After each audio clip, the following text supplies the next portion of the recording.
On pense parfois que les résultats financiers que l'on a aujourd'hui sont peut-être le fruit du hasard ou de la malchance. Or, lorsqu'on analyse bien les résultats qu'obtiennent certaines personnes, on peut observer que la différence se situe au niveau des habitudes.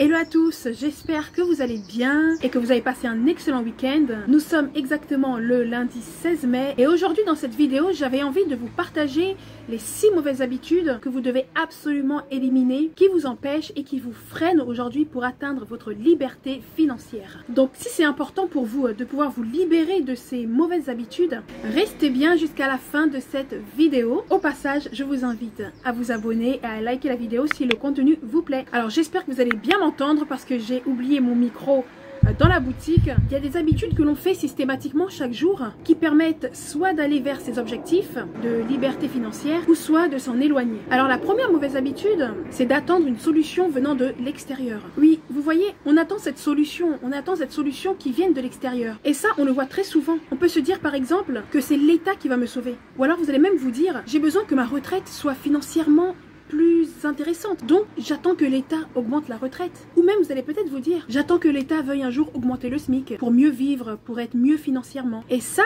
c'est une solution qui vous éloigne de votre liberté financière. Aujourd'hui, les entrepreneurs qui réalisent de grandes choses dans leur vie, ou même des personnes passionnées qui bâtissent de belles et grandes carrières, ne pensent pas que c'est l'État qui trouvera cette solution pour elles. Ils décident eux-mêmes de construire, de créer leur propre liberté. Donc, ils prennent cette responsabilité. Ils n'attendent pas les autres. Les autres ne penseront pas toujours à vous. Donc, prenez cette responsabilité de vous dire que la solution ne viendra pas de l'extérieur, mais bel et bien de vous, bel et bien de l'intérieur. Alors, la deuxième mauvaise habitude, c'est ne pas vouloir prendre trop de risques, être trop prudent, que ce soit professionnellement ou personnellement. Alors, c'est une habitude qui vous éloigne de votre liberté financière. La raison est toute simple, c'est que votre vrai potentiel, ce que vous avez déjà réalisé, est dans votre zone de confort. Mais tout ce que vous voulez dans la vie, cette liberté financière, cette liberté géographique, cette liberté relationnelle, bref, cette nouvelle version de vous-même, tout ça pour l'obtenir et l'être, eh bien, il faut aller chercher tout cela à l'extérieur, dans une zone extérieure à votre zone de confort. Et pour y aller, vous avez besoin de prendre des risques,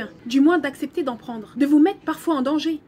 Mais attention, pas n'importe quel danger. Ne risquez pas votre vie, ne risquez pas votre santé non plus. Non, des risques stratégiques, des risques plus calculés, des risques plus mesurés. Donc sachez que les personnes aujourd'hui qui s'enrichissent choisissent de prendre des risques calculés et mesurés. Par exemple, comme lancer une entreprise, pour certains ça peut paraître très risqué. Et en même temps c'est compréhensible parce que les statistiques disent qu'une entreprise sur 2 ferme après 3 ans, et bien plus après 10 ans. Donc lancer une entreprise, c'est un risque en soi. Mais en même temps, si on sait qu'une entreprise est stratégiquement bien accompagnée et qu'elle a les bons outils et qu'elle fait les choses intelligemment, donc on sait que le risque est calculé et mesuré. Un autre exemple, dans la vie de tous les jours, lorsque l'on prend notre voiture pour se déplacer, les statistiques montrent que le nombre d'accidents de voiture est important. C'est un risque de rouler en voiture, donc on prend quand même ce risque de rouler en voiture. Sauf qu'on s'assure derrière de prendre ce risque calculé et mesuré, en étant prudent, en faisant attention, etc., etc. Donc comprenez que si vous êtes trop prudent, parce que vous avez peur de faire des choses qui vous font peur,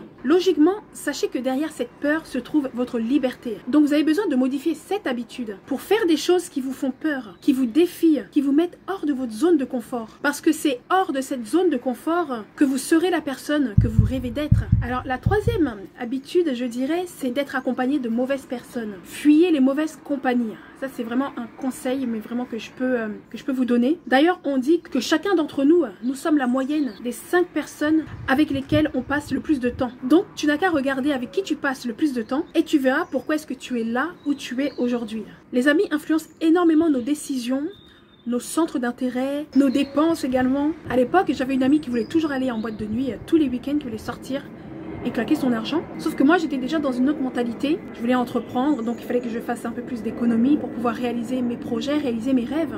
Elle, c'était pas dans son optique. Donc il a fallu que... je vous dis pas de blacklister vos amis, mais si vous faites beaucoup d'activités ensemble, et là, vous allez en faire un peu moins, par exemple, ensemble. Parce que si les gens autour de toi mènent un style de vie qui ne correspond pas à ce vers quoi tu veux aller, alors qu'est-ce qui va se passer? Et malgré toute ta volonté, tu vas quand même te retrouver là, au même niveau. 1 an, 2 ans et 3 ans après même, tu seras toujours là.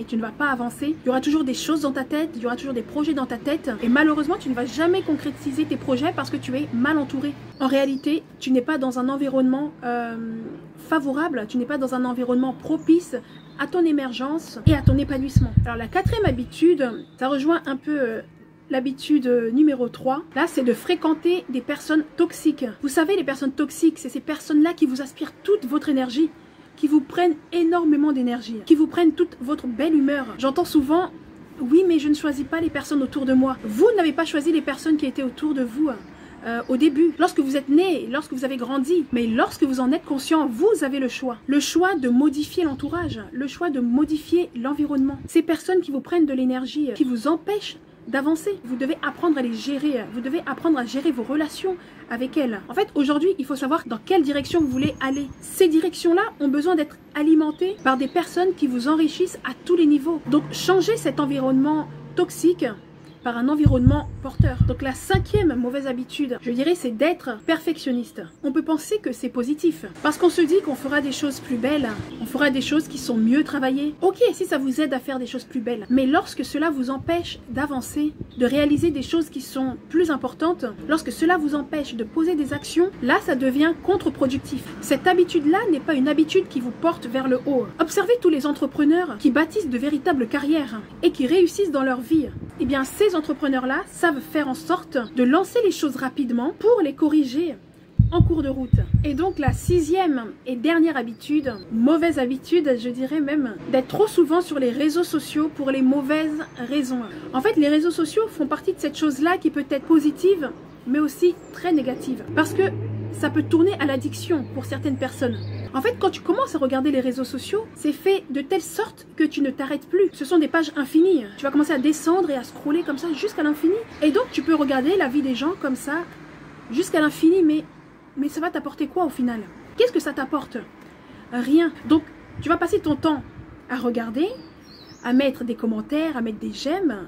Ok, ça c'est bien, mais au final, pose-toi les bonnes questions. Est-ce que cela t'aide à avancer vers tes objectifs de vie? Par contre, il y a la possibilité avec les réseaux sociaux d'en faire quelque chose d'utile, quelque chose de constructif, quelque chose qui va t'aider à te former, comme ce type de vidéo que tu es en train de regarder en ce moment même. Pour moi, les réseaux sociaux, c'est un moyen de développer mon business, d'accroître mon activité, mais également de former des gens, d'accompagner des gens dans leurs projets, d'aider des personnes qui veulent se lancer dans l'entrepreneuriat de manière concrète. Donc, pour moi, j'aime cet usage des réseaux sociaux. Alors, si je peux te donner un conseil, c'est de couper toutes les notifications que tu reçois des réseaux sociaux. Parce que lorsque tu reçois une notification, un tel vient de publier sur son compte Instagram, eh bien, ça va te donner l'envie d'aller voir qu'est-ce qu'un tel a publié. Tu es même prêt à arrêter ce que tu es en train de faire pour aller regarder ce qu'un tel a publié. Donc, la meilleure façon, c'est de couper toute notification de telle sorte que ce soit toi qui décides quand est-ce que tu vas aller dans ce réseau-là pour regarder.